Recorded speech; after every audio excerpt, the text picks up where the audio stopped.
Olá! Sexta-feira, folga, nada disso. Hoje é dia de estudar e muito. Seja bem-vindo ao curso Enem 2019, edição especial.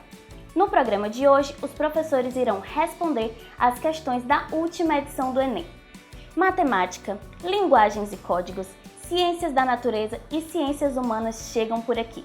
Então, presta atenção e fica ligado nas dicas que começam agora. É com você, professor. Olá, companheiros, tudo bem? Sou o professor Lécio Cavalcante de Química. Estou aqui para, junto com vocês, resolvermos mais uma questão da prova do Enem de 2020.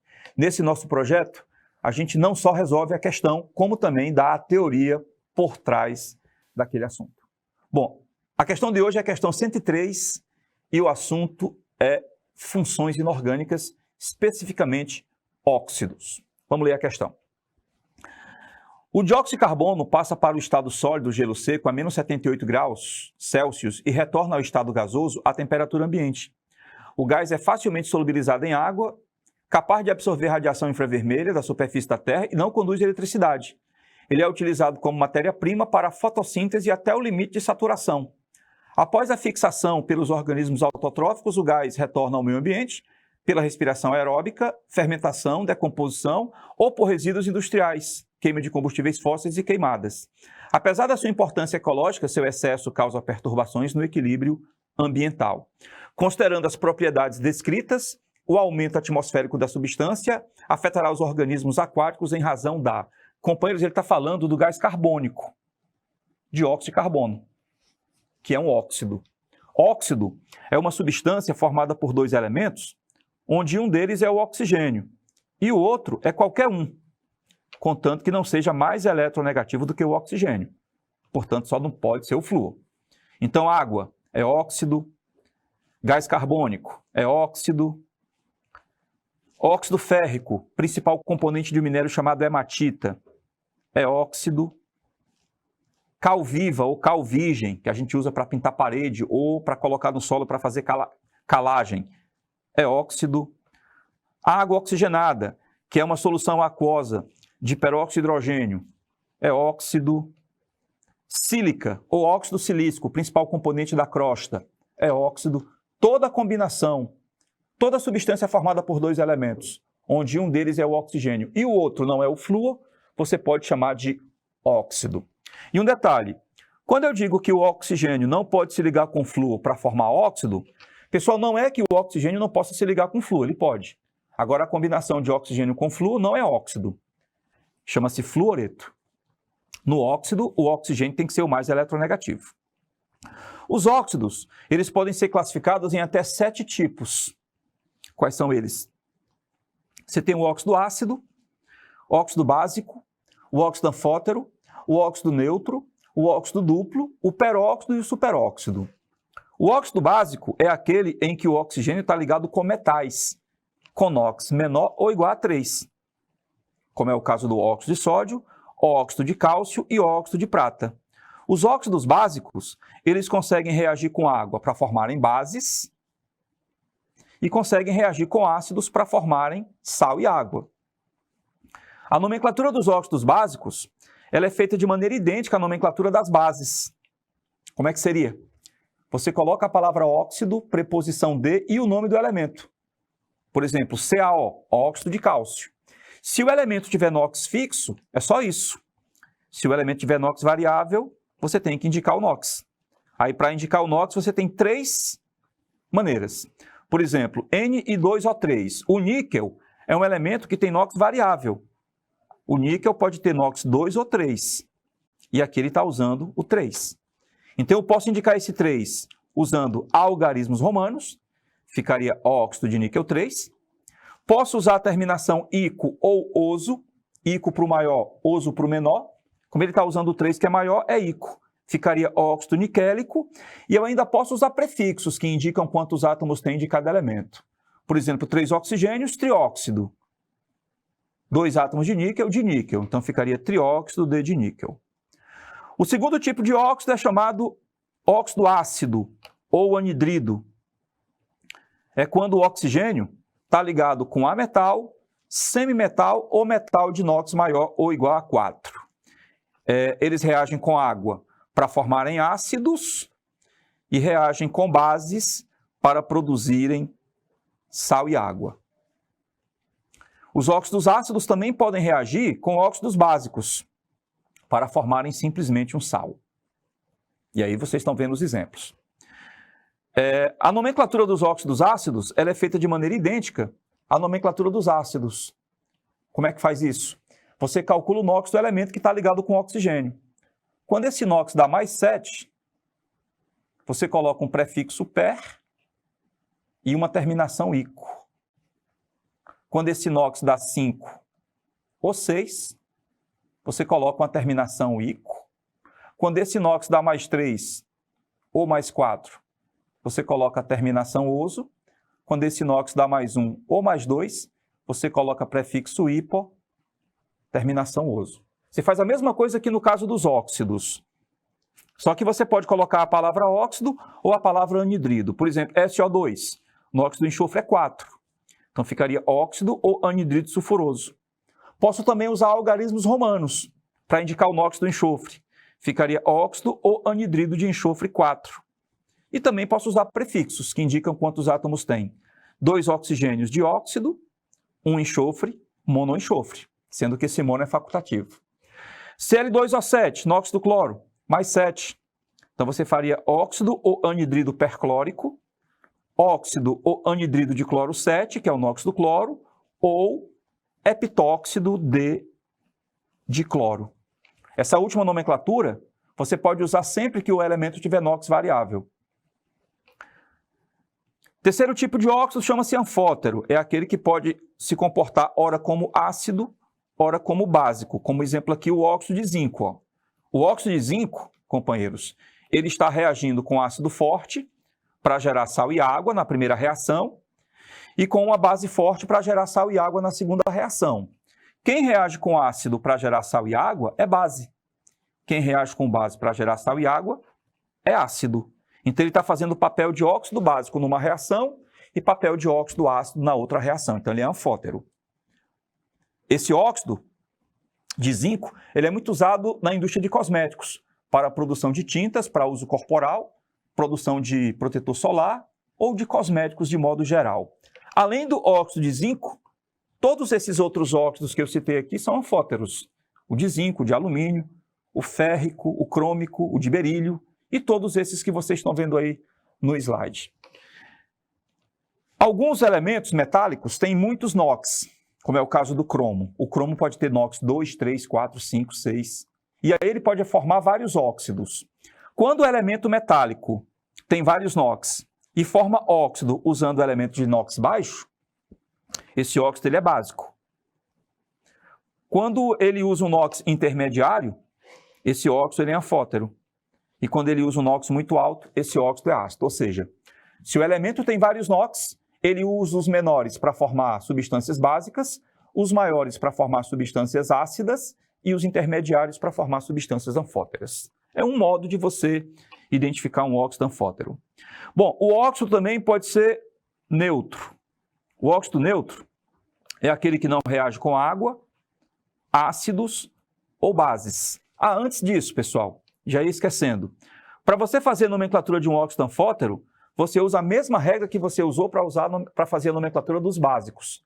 Você coloca óxido de nome do elemento, no caso aqui seria óxido de alumínio, e se o elemento tiver NOx variável, você tem que indicar o NOx, como eu falei agora há pouco. Por exemplo, F é 2 ou 3, o ferro tem NOx variável, ele pode ser 2 ou 3. Quando ele usa o 3, eu posso indicar o 3 com algarismo romano, ficaria óxido de ferro 3. 3 é o maior NOx dele, portanto eu posso colocar a terminação ico, ficaria óxido férrico, ou eu posso usar prefixos, que indicam quantos átomos tem. Nesse caso ficaria trióxido de ferro.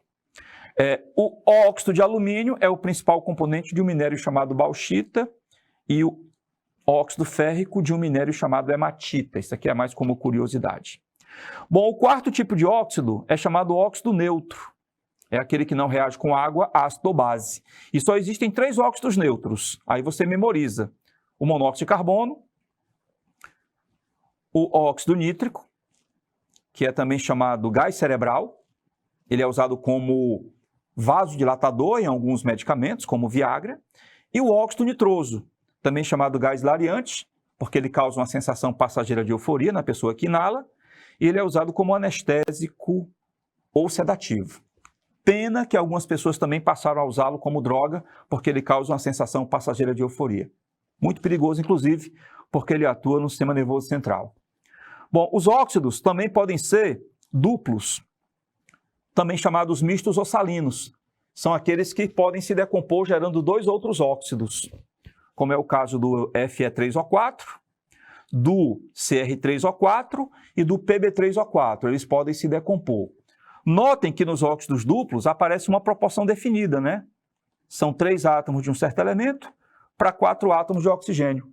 Então, sempre que você encontrar um óxido com essa fórmula geral, E3O4, significa que ele é duplo. Cuidado, porque há algumas exceções, como é o caso do Pb2O3 e do NO2, que apesar de não terem essa fórmula geral, eles também podem ser chamados de duplos, porque eles podem se decompor.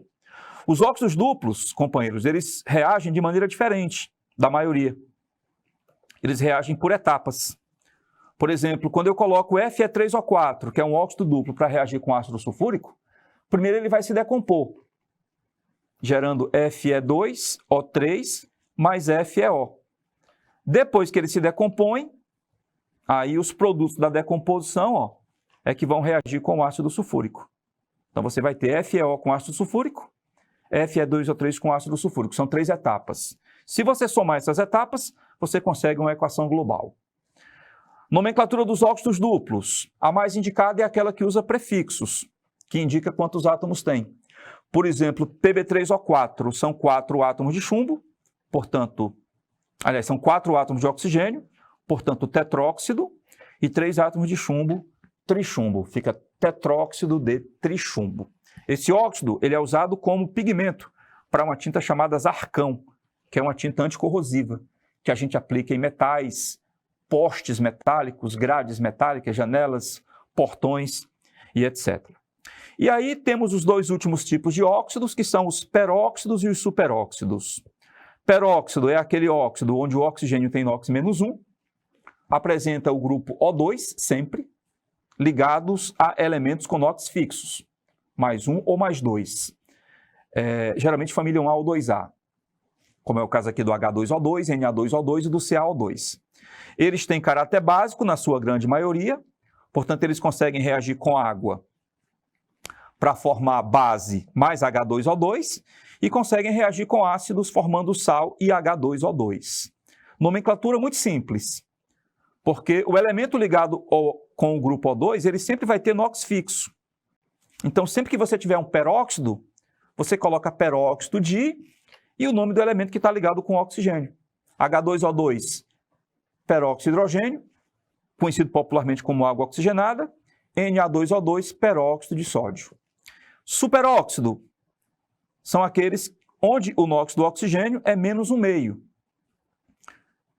São 4 oxigênios ligados entre si, e esses 4 oxigênios ligados a um elemento de NOx fixo, assim como no peróxido, geralmente família 1A ou 2A. Os superóxidos também têm caráter básico, eles conseguem reagir com água para formar base H2O2 e O2, e com ácidos diluídos para formarem sal H2O2 e O2. Nomenclatura, mesma coisa do peróxido. Você coloca superóxido, preposição de e o nome do elemento. Exemplo, K2O4, superóxido de potássio. Ele é usado na fabricação de máscaras de oxigênio. E o CaO4, chamado peróxido de cálcio. Companheiros, é muito importante você saber classificar um óxido. Eu fiz aqui uma leitura rápida sobre os vários tipos, você tem que ler com mais cuidado depois, porque a classificação do óxido interfere na sua nomenclatura e nas suas reações. Se você não sabe classificar um óxido, você não sabe como é que ele reage. Em compensação, quando você consegue classificar corretamente um óxido, tudo fica mais simples. Inclusive, essa questão que caiu aqui na prova do Enem. Ele fala do gás carbônico e pergunta qual é a implicação que esse óxido causa no ambiente aquático. Companheiros, quando o gás carbônico entra em contato com água, ele reage. Como? Ele é um óxido ácido. Óxido ácido é quando o oxigênio se liga com a metal. Carbono é um metal. E eu expliquei agora há pouco que toda vida que um óxido ácido reage com água, ele gera um ácido, que nesse caso é o ácido carbônico. O ácido carbônico é um ácido fraco, é um ácido instável, mas é um ácido. Ele vai ionizar liberando H+. Toda vida que você libera H+, em meio aquoso, significa que você está contribuindo para um aumento de acidez. Aumento de acidez, que significa redução de pH. pH é uma grandeza, significa potencial hidrogênio iônico, e ele serve para dizer se o ambiente é ácido, básico ou neutro. Quando o pH é baixo, menor que 7, o ambiente é ácido. Quando o pH é 7, a 25 graus, o ambiente é neutro. Quando o pH é maior que 7, a solução é básica. Então, o CO2, quando entra em contato com água, ele reage, formando ácido carbônico, já que esse óxido é ácido. O ácido carbônico ioniza, liberando H+. O H+ aumenta a acidez e, ao aumentar a acidez, diminui o pH. Portanto, considerando as propriedades descritas, o aumento atmosférico da substância afetará os organismos aquáticos em razão da redução do potencial hidrogênico da água. Resposta correta, item A. Companheiros, obrigado aí pela companhia, obrigado pela atenção. Mais uma questão resolvida, mais uma teoria dada e até a próxima numa nova questão com uma nova teoria. Um abraço, tudo de bom. Valeu, companheiro. Sejam mais uma vez bem-vindos. Professor Rodrigo Forte com você aqui. Estamos aqui lutando para a nossa vaga na universidade, né?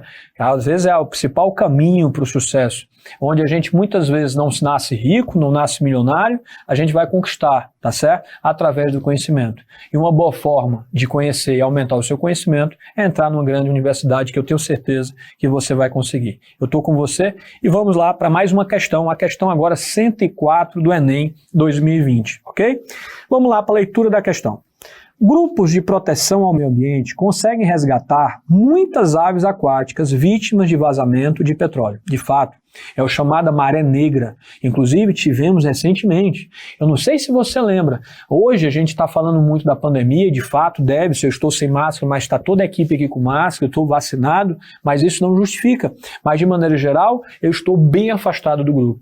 Então, a gente está hoje passando um período chamado pandemia da Covid-19, né? Onde várias cepas estão surgindo. No entanto, alguns anos atrás, na verdade, um pouquinho antes da pandemia, eu não sei se vocês lembram, mas a grande novidade, a grande notícia que se falava biologicamente era a maré negra.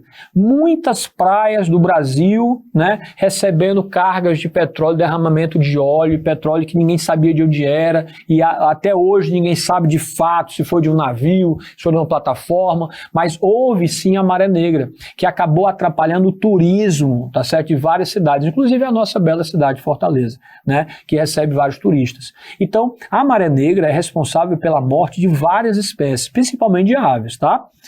Essas aves são lavadas com água e detergente neutro para a retirada completa do óleo do seu corpo e, posteriormente, são aquecidas, medicadas, desintoxicadas e alimentadas. Legal, é uma maneira bacana, né? É o fazer pelo outro, né? Às vezes nem é da sua própria espécie, mas você está aqui para ajudar. Qual é a tua contribuição, né, nesse mundo? Que você veio aqui para ajudar quem? O que você fez para melhorar a vida dos outros que estão à sua volta? Às vezes pode ser de um pequeno animal, né? Mesmo após esses cuidados, o retorno ao ambiente não pode ser imediato, de fato, pois elas precisam recuperar a capacidade de flutuação. Mas, Rodrigo, como assim? As aves, elas não conseguem flutuar? Não tem um pato, ganso, marreco, flamingo? Como assim? Já está limpo? Então bota na água de novo. Não, se você botar na água de novo, você pegar um marreco, um pato, que acabou de passar o tratamento e jogar numa piscina, ele morre afogado, né? Saibam disso. Por que isso, né? Olha só. Para flutuar, essas aves precisam, ele bota, recuperação do tônus muscular, restaurar a massa corporal, substituir as penas danificadas, restabelecer a capacidade de homeotermia e refazer a camada de cera impermeabilizante das penas. Vamos ver um pouquinho. Quando você vê uma ave flutuando, você deve notar que a ave, por exemplo, aqui eu tenho um pato, você está vendo que ele praticamente ele está flutuando sobre as suas penas, né? Flutuando sobre suas penas. Se você despenar um pato e jogar ele na água, ele vai morrer afogado, tá? Mas uma coisa bem interessante é que ele está dentro da água. Mas olha as penas desse animal, não tem uma gota d'água, né? Por que isso acontece? Porque elas passam por um processo de impermeabilização. Muitas vezes você vai ver as aves aquáticas fazerem esse movimento aqui. Eles vão com o bico até a próxima cloaca, onde lá existe uma glândula chamada glândula uropigiana. Essa glândula que as aves aquáticas têm, chamada glândula uropigiana, produz uma cera. Então as aves que estão lá no meio aquático, mesmo elas, assim que saem da água, elas normalmente pegam o bico, pegam a glândula uropigiana, pegam a secreção e fica passando nas penas. Você já deve ter visto várias vezes esse movimento de algumas aves aquáticas. E por que elas fazem isso? Porque elas têm que usar essa cera para impermeabilizar as penas para que entre dentro d'água. E se elas não fizerem isso, as penas encharcam, pesam e o animal acaba não conseguindo mais nadar e, muito pelo contrário, fica pesado e pode realmente causar um prejuízo, inclusive morrer afogada. Às vezes, por exemplo, existem locais, lagos, né, que são contaminados com detergentes industriais. Então um pato desse está lá, aí o detergente vai tirando a cutícula, vai tirando a cera, aí começa a enxagar e o animal morre, está afastado da borda, está afastado, não consegue nadar até lá, não consegue chegar rápido e acaba afundando, morrendo literalmente, por causa desses despejos de detergentes industriais que tiram essa camada de cera produzida pela glândula uropigiana, né? Então, nesse caso, é uma questão bem rápida, né? Então, a nossa resposta correta vai ser exatamente refazer a camada de cera impermeabilizante, ok? Graças à glândula uropigiana. Grande abraço e até a próxima questão. Pois tá aí, aprendi mais essa. Vamos dar uma pausa para voltar com empolgação total já já. Não saia daí!